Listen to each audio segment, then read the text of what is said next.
নমস্কাৰ, মই নাজিৰ আহমেদ। প্ৰধানমন্ত্ৰী নৰেন্দ্ৰ মোদীয়ে বিচাৰে এখন দেশ গতিকে এজনেই নেতা হওক, এখন দেশ গতিকে এটাই ৰাজনৈতিক দল হওক। এয়াই একনায়কত্ববাদ।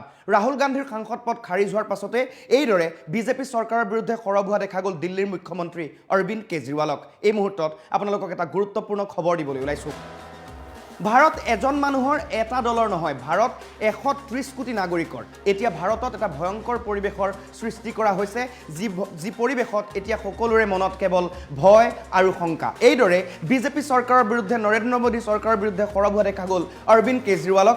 ৰাহুল গান্ধীক লৈ বিজেপিৰ বিৰুদ্ধে সৰব দিল্লীৰ মুখ্যমন্ত্ৰীগৰাকী। তেওঁ কৈছে ভাৰতক ৰক্ষা কৰিবলৈ এতিয়া 130 কোটি জনতা একগোট হ'ব লাগিব, 130 কোটি জনতা একেটা শাৰীতে থিয় হ'ব লাগিব, কাৰণ বিজেপিয়ে বিচাৰিছে এখন দেশ গতিকে এটা দলে হওক, এটা দলে থাকক, এখন দেশ গতিকে এটা ৰাজনৈতিক দল হওক, এটা ৰাজনৈতিক দলেই থাকক, এজন মানুহে হওক সমগ্ৰ দেশত। সেই ধাৰণা লৈছে বিজেপি চৰকাৰে। গতিকে ইয়াৰ বিৰুদ্ধে সকলোৱে তীব্ৰ বিৰোধিতা কৰিব লাগে, থিয় হ'ব লাগে। কিন্তু আমাৰ পূৰ্বপুৰুষে স্বাধীনতাৰ বাবে যুঁজ দিছিল, সেই কথা বিজেপি চৰকাৰে পাহৰি গৈছে বুলি মন্তব্য কৰিছে অৰবিন্দ কেজৰিৱালে। কৈছে এইখন দেশ 130 কোটি ভাৰতীয়ৰ, 130 কোটি নাগৰিকৰ। সেই কথা নৰেন্দ্ৰ মোদী চৰকাৰে পাহৰি যাব নালাগে। ৰাহুল গান্ধীৰ হৈ দেশবাসীয়ে যুঁজিব লাগিব বুলি মন্তব্য কৰিছে অৰবিন্দ কেজৰিৱালে। তেওঁ কৈছে যে ভাৰত এজন মানুহৰ, এটা দলৰ নহয়। আজি গোটেই দিনটো সমগ্ৰ দেশবাসী এটা বিষয়ক লৈ ব্যস্ত হৈ আছে যে কংগ্ৰেছ নেতা ৰাহুল গান্ধীৰ যি সাংসদ পদ, সেই সাংসদ পদ খাৰিজ কৰা হৈছে। 2019ৰ এটা মানহানি গোচৰৰ ওপৰত ভিত্তি কৰি ৰাহুল গান্ধীক দোষী সাব্যস্ত কৰা হৈছে, 2 বছৰৰ কাৰাবাসৰ ঘোষণা কৰা হৈছে। আৰু তাৰ পাছতেই ৰাজনৈতিক মহলত তীব্ৰ প্ৰতিক্ৰিয়া দেখিবলৈ পোৱা গৈছে। বিজেপিৰ পিনৰ পৰা কোৱা হৈছে যে এয়া আইনী ব্যৱস্থা আৰু এয়া আইনৰ সিদ্ধান্ত, গতিকে ইয়াত প্ৰশ্ন কৰিবলগীয়া কোনো কথা নাই। একে সময়তে কংগ্ৰেছৰ লগতে আন যিসমূহ বিৰোধী দল আছে, সেই বিৰোধী দলসমূহে তীব্ৰ সমালোচনা কৰিছে বিজেপিক। কৈছে যে এয়া এক ৰাজনৈতিক ষড়যন্ত্ৰ আৰু 2024ৰ যি লোকসভা নিৰ্বাচন, সেই নিৰ্বাচনৰ পূৰ্বে কংগ্ৰেছক মুখ্যম আঘাত কৰিবলৈ চেষ্টা কৰা হৈছে, ৰাহুল গান্ধীক ৰাজনৈতিকভাৱে ধ্বংস কৰিবলৈ চেষ্টা কৰা হৈছে।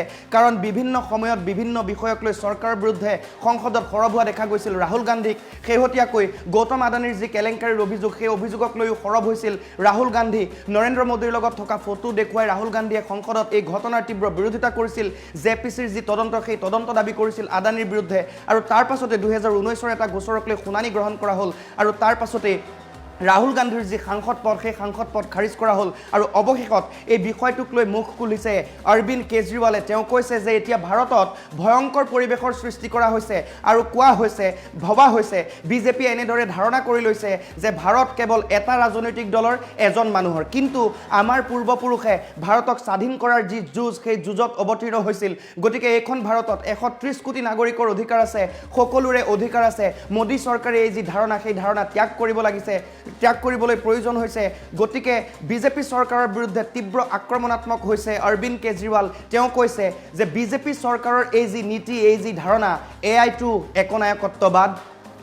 এইদৰে আক্ৰমণাত্মক হোৱা দেখা গৈছে অৰবিন্দ কেজৰিৱালক। তেওঁ কেইটামান গুৰুত্বপূৰ্ণ কথা কৈছে।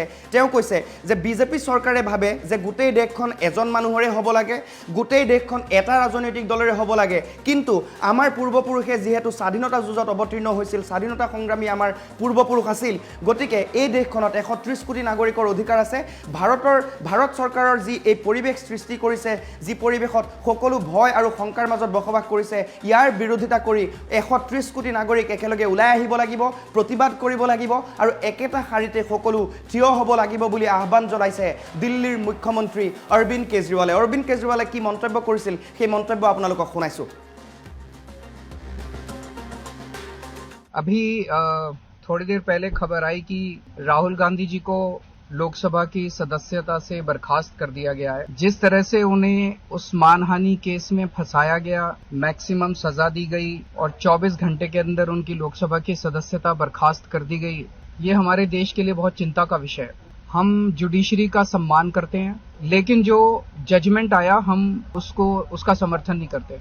जिस तरह से उनकी सदस्यता बर्खास्त की गई है, वो एक कायराना हरकत है, वो एक डरी हुई सरकार की निशानी है। लेकिन देश के लिए पूरा आजकल देश के अंदर जो चल रहा है, वो देश के लिए बहुत खतरनाक है। पूरे देश से ये एक ऐसा माहौल बनाना चाहते हैं कि देश में बस एक ही पार्टी बचे, 1 नेशन 1 पार्टी, और सारी पार्टियों को खत्म कर दिया जाए।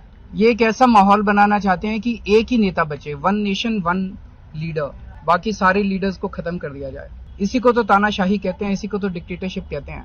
पूरा देश ये देख रहा है। मैं देशवासियों से अपील करना चाहता हूँ कि ये भारत हम सबका है। ये भारत 130 करोड़ लोगों का है। हम सब ने मिलकर आजादी की लड़ाई लड़ी थी। हमारे पुरखों ने आजादी की लड़ाई लड़ी थी, आजाद भारत को आजाद कराने के लिए। लेकिन आज की जो सरकार है प्रधानमंत्री नरेंद्र मोदी जी के नेतृत्व में, इस सरकार का स्वरूप अंग्रेजों की सरकार से भी बहुत ज्यादा खौफनाक और खतरनाक है। अब लोगों को सामने आना पड़ेगा, लोगों को सामने आके इसके खिलाफ लड़ाई लड़नी पड़ेगी। अगर हमने भारत को बचाना है तो 130 करोड़ लोगों को एक साथ इकट्ठे होके इस लड़ाई में शामिल होना पड़ेगा। सरकार किसी की बने, कल को सरकार चाहे इसकी बने चाहे उसकी बने, इस पार्टी की बने उस पार्टी की बने, वो जरूरी नहीं है। लेकिन जिस तरह से जनतंत्र के ऊपर हमला किया जा रहा है वो सही नहीं है। अगर पार्टियां इंपॉर्टेंट नहीं है, मैंने कहा लोग इंपॉर्टेंट हैं। अभी अभी मैंने संसद के अंदर, विधानसभा के अंदर एक एग्जाम्पल दिया। एक ऑटो रिक्शा वाला मिला। ऑटो रिक्शा वाला मुझे कह रहा था जी मुझे व्हाट्सएप मैसेज भेजने में डर लगता है। मैंने कहा क्यों? कहते हैं शायद गिरफ्तार ना कर लें। इस देश के अगर एक ऑटो रिक्शा वाले को व्हाट्सएप मैसेज भेजने में डर लगता है तो आपने 130 करोड़ लोगों को डरा के रखा हुआ है। ऐसे देश कैसे चलेगा? डर डर के लोग कैसे जिएंगे? और क्यों डर डर के जिए? हम, हमारा देश है, हम आजाद भारत के आजाद नागरिक हैं। हम क्यों डर डर के जिए? पूरे देश को व्यापारी डरा हुआ है, किसान डरा हुआ है, मजदूर डरा हुआ है, नेता डरे हुए हैं, सब लोगों को डरा के रखा है। जुडिशरी डरी हुई है, जज डरे हुए हैं, मीडिया वाले डरे हुए हैं, सबको धमकाते हैं ये लोग। सबको ईडी और सीबीआई और इनकम टैक्स की धमकी देते हैं। वो इंपॉर्टेंट नहीं है। हमारे आपस के रिश्ते इंपॉर्टेंट नहीं है। इस टाइम देश को बचाना इंपॉर्टेंट है।